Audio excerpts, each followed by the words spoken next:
जब हमारे विश्वास पर सवाल उठते हैं तो हमारी आवाज गुस्से में क्यों उठती है? जब विश्वास किसी भिन्नता से मिलता है तो वह इतनी बार शत्रुतापूर्ण क्यों हो जाता है? यदि वह ईश्वर जिसे हम पूजते हैं ब्रह्मांड को थामे हुए हैं, सितारों को आदेश देते हैं और समय से परे मौजूद हैं, तो हम वास्तव में उनकी किससे रक्षा कर रहे हैं? एक विचार से, एक सवाल से, किसी अन्य मानव के संदेह से? शायद असली सवाल यह नहीं है कि क्या ईश्वर को रक्षा की जरूरत है, बल्कि यह है कि क्या हमारी रक्षात्मक प्रवृत्ति हमारे बारे में कुछ प्रकट करती है।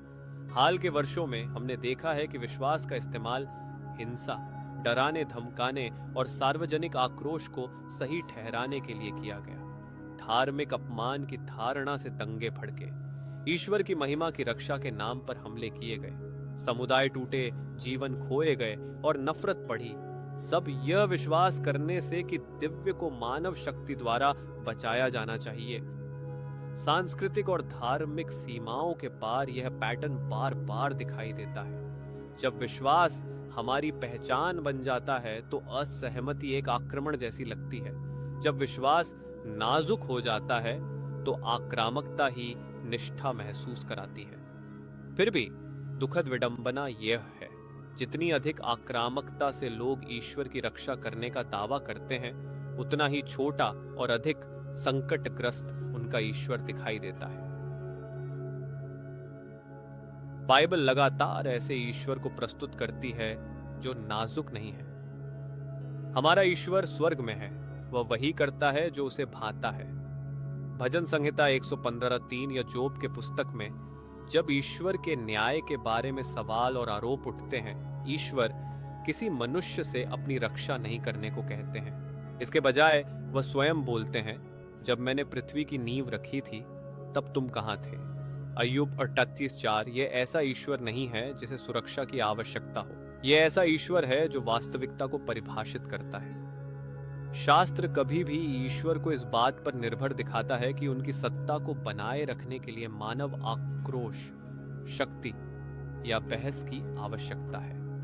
यीशु मानव रूप में ईश्वर की सबसे स्पष्ट छवि ने कभी रक्षात्मक विश्वास का प्रदर्शन नहीं किया। जब उनका मजाक उड़ाया गया तो वे चुप रहे। जब उन पर झूठा आरोप लगाया गया तो उन्होंने प्रतिशोध नहीं किया। जब उन्हें गिरफ्तार किया गया तो उन्होंने अपने अनुयायियों को हिंसा करने से रोका। क्या तुम्हें लगता है कि मैं अपने पिता को नहीं बुला सकता और वह तुरंत मेरे लिए 12 से अधिक लेजियनों के स्वर्गदूतों को भेज देगा? मत्ती 36। यीशु का संयम कमजोरी नहीं था, यह विश्वास था, ईश्वरीय अधिकार में पूर्ण विश्वास। पृथ्वी पर चलने वाला सबसे शक्तिशाली प्राणी यह साबित करने के लिए बहस नहीं करता था कि वह कौन है, वह इसे जीता था। हमें उसकी रक्षा करने के लिए बुलाने के बजाय शास्त्र हमें उसे प्रतिबिंबित करने के लिए बुलाता है। प्रभु का दास झगड़ालू न हो, बल्कि सभी के प्रति दयालु हो, विरोधियों को कोमलता से सुधारें। 2 तीमुथियुस 2:14-25। हमेशा उत्तर देने के लिए तैयार रहें, लेकिन यह कोमलता और सम्मान के साथ करें। 1 पत्रस 3:15। ईश्वर में विश्वास विनम्रता उत्पन्न करता है, असुरक्षा शत्रुता उत्पन्न करती है। सामाजिक विज्ञान और मनोविज्ञान लगातार एक सरल पैटर्न को दर्शाते हैं। वे समूह जो अपनी पहचान में आत्मविश्वासी होते हैं, चुनौती पर आक्रामक प्रतिक्रिया नहीं देते। वे समूह जो खतरे में महसूस करते हैं, वही आक्रामक होते हैं। जब विश्वास गहराई से आत्मसात किया जाता है, बजाय कि सामाजिक रूप से लागू किया जाए, असहमति खतरे जैसी महसूस नहीं होती। सामाजिक पहचान पर किए गए अध्ययन बताते हैं कि जब कोई विश्वास प्रणाली व्यक्तिगत मूल्य या समूह की पहचान का मुख्य स्रोत बन जाती है, तो रक्षात्मक प्रवृत्ति बढ़ जाती है। ऐसे समय में विचारों पर सवाल उठाना लोगों पर हमला करने जैसा महसूस होता है। इसके विपरीत जो व्यक्ति और समुदाय अपनी आस्था में स्थिर होते हैं, वे अधिक खुलेपन, धैर्य और संयम का प्रदर्शन करते हैं। आत्मविश्वास शांति उत्पन्न करता है, असुरक्षा शोर उत्पन्न करती है। इतिहास भी इसे दर्शाता है। सबसे परिवर्तनकारी आंदोलनों, नैतिक, आध्यात्मिक और सामाजिक का प्रसार बल, आक्रोश या जोर जबरदस्ती से नहीं, बल्कि निरंतरता, बलिदान और विश्वसनीयता से होता है। जो सत्य स्थिर है वह जीवित रहने के लिए नहीं चिल्लाता। सर्वशक्तिमान ईश्वर को गुस्सैल रक्षकों की आवश्यकता नहीं है। उन्हें अपनी महिमा बनाए रखने के लिए हिंसा की आवश्यकता नहीं है।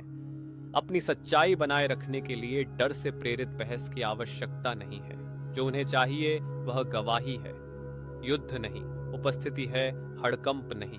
प्रेम है, आक्रोश नहीं। असुरक्षित विश्वास बहस करता है, आत्मविश्वासी विश्वास गवाही देता है। और यदि ईश्वर वास्तव में सभी शक्ति रखते हैं तो शायद हम जो सबसे मजबूत गवाही दे सकते हैं वह उनकी रक्षा नहीं है, बल्कि हमारा शांत अडिग विश्वास है कि उन्हें शुरुआत से कभी किसी रक्षा की आवश्यकता ही नहीं थी।